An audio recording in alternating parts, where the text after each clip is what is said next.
In today's video, we are going to be talking about a part of the malignant narcissist personality disorder, or the dark triad personality as it's sometimes referred to. And it is the most dangerous part of the personality disorder in my opinion.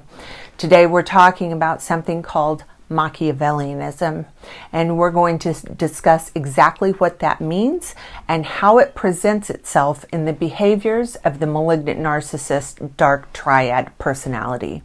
But first, if you're new to this channel, I'd like to take a moment and welcome you and invite you to please subscribe and be sure and hit that notification bell because I put out new videos every week.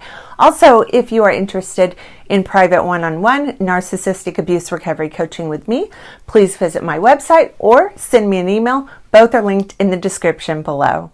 First, let's explain where the word Machiavellian comes from. That word comes from the name of the Italian philosopher and writer Niccolo Machiavelli, who lived in the 15th and 16th century.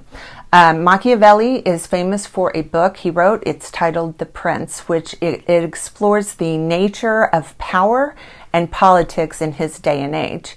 The term Machiavellianism was first used in the 16th century to describe a political philosophy that emphasized the use of cunning deceit and unscrupulous methods to achieve political goals.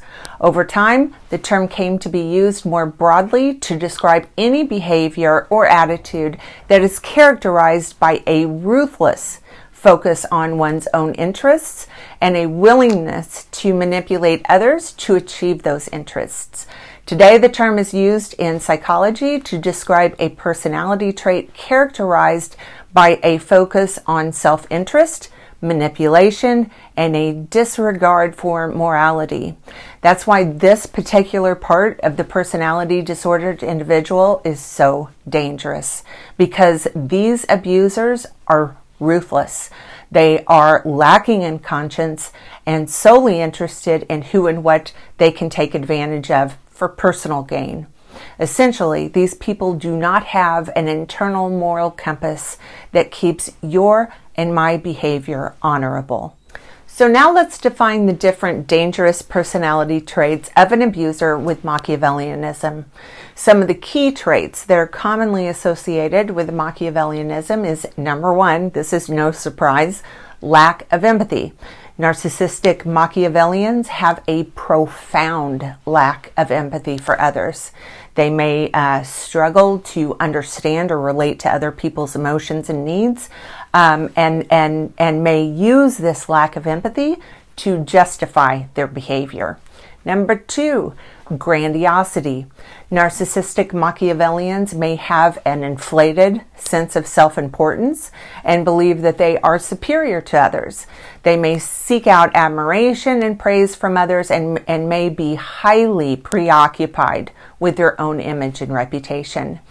Number three, manipulativeness. Narcissistic Machiavellians are skilled at manipulating others to achieve their goals. They may use charm, flattery, or other tactics to gain people's trust and confidence, and may then use this trust to exploit or abuse others. Number four, lacking in accountability. Narcissistic Machiavellians often struggle to take responsibility for their actions. They may blame others for their problems or mistakes and may be quick to deny or deflect criticism or blame. Number five, impulsivity. Narcissistic Machiavellians may act impulsively and without regard for or thinking of the consequences of their actions. They may engage in risky or reckless behavior and may be prone to anger or aggression when their desires or demands are not met. Number six, lack of conscience. Narcissistic Machiavellians may have a weak or non-existent sense of conscience and morality. They may engage in behavior that others would consider unethical or immoral and may be completely unapologetic or indifferent about the harm that they cause to others. Now let's discuss the specific abuse tactics that these types of abusers will typically use on a victim. Number one, gaslighting.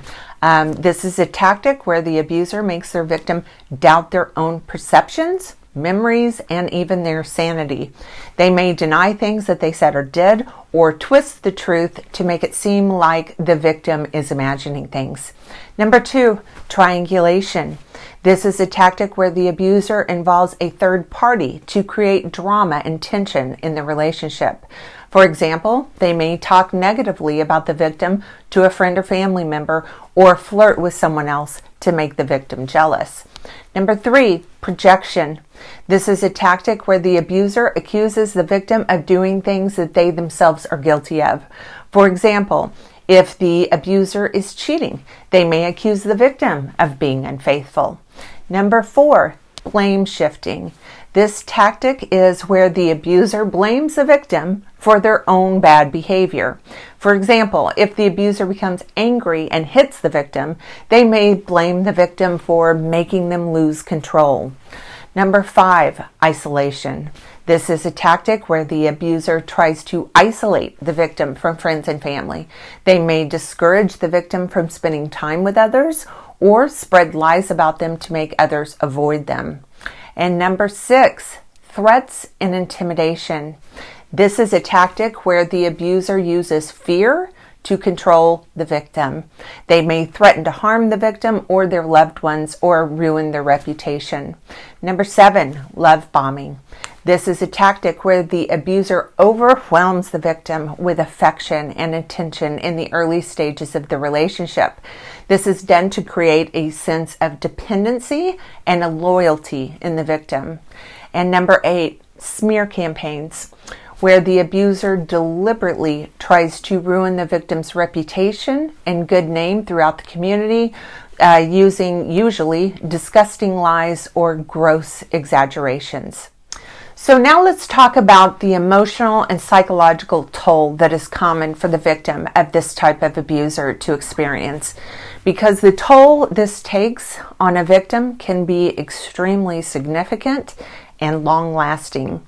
Some of the common effects of being exposed to this form of abuse are: number 1, anxiety and fear. Victims of Machiavellian abusers may feel constantly on edge, and they may become fearful of their abuser's reactions, understandably. They may also have anxiety about what the future holds, uncertainty about what their abuser may do next. Number 2, low self-esteem. The constant criticism, belittling, and gaslighting by the abuser can lead a victim to feeling worthless and incompetent. They may start to believe the abuser's negative messages about them and lose confidence in themselves.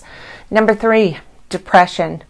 The ongoing abuse and manipulation can cause a victim to feel helpless, hopeless, sad. They may lose interest in the activities they used to enjoy and feel a sense of despair about their situation.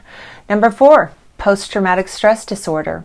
Victims of severe and ongoing abuse may develop PTSD or complex Ptsd, which is a condition that can include flashbacks, nightmares, and intense anxiety related to the abuse.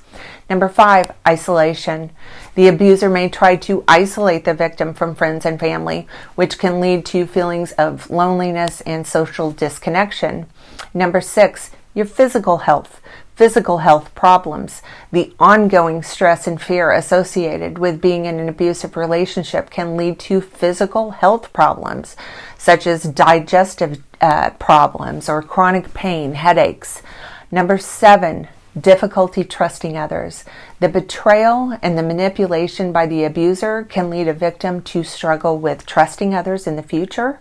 They may have difficulty forming close relationships or may be overly suspicious of others' motives. In closing, leaving a Machiavellian narcissistic abuser can be incredibly challenging and complex, and it often requires a combination of support, resources, and of course, courage on the part of the victim. It's important for victims to seek help and support from a trusted friend, a family member, or a professional who can provide them with the necessary tools and resources to leave the abusive relationship and begin the healing process. All right, that's going to do it for today's video. If you like this video, please give a thumbs up and please subscribe to my channel.